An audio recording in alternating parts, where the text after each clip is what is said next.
Howdy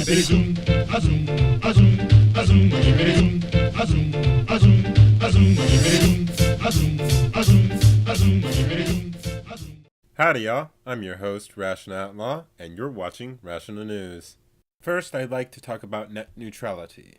Originally, I was thinking of doing a response video to Toon, one of my favorite YouTubers who did a video on net neutrality. However, he's more of a comedy YouTube channel rather than a political commentary channel, and so his arguments were more comedic and not so much arguing anything in particular as to why he is for net neutrality. The only thing he used was the ad populum fallacy, and that's about it. So, net neutrality, good or bad? Well, I'm personally against net neutrality. Net neutrality was originally put in place under the Obama administration by the FCC in 2015. According to the Heritage Foundation, the 2015 rules deemed internet service providers such as Verizon and Comcast to be common carriers under the 80-year-old Communications Act. This allowed the FCC to tell these kinds of companies as to how they can provide their service. This meant they couldn't really distinguish their service between each of their different customers. Getting rid of this policy would allow faster internet speeds, because these internet providers would basically give incentive to certain companies in which they can get a faster internet speed. Getting rid of net neutrality would allow smaller companies to be able to provide a better service, faster internet speed and such. And this would be a benefit to everyone, not just the small companies, but also to us. So it's good for everyone, just not the big companies, because then they have more competition. You know, companies like Google. So that's my take on net neutrality. I think it would benefit small companies, and I'm really for small businesses or small companies. I'm not so much for large corporations. And that is why I am for getting rid of net neutrality. I think it would benefit all of us. Anyways, my sources will be down below in the description if you want to look at that a bit more.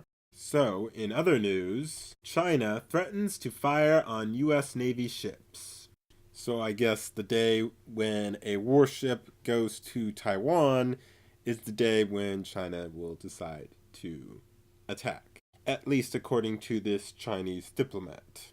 According to the article, China made these threats to Congress back in October, in which they said, provocation against China's sovereignty, national unity, and security interests, implying that if the U.S. intervenes, I guess, in any of these ways, that there will be severe consequences. And last, but certainly not least, an article entitled, Liberals, What's Wrong with Eating People? Well, pretty much everything. With the most clickbaity headline imaginable, Wired magazine has ventured into extolling the virtues of cannibalism. Oh, how lovely. How far will the left regress?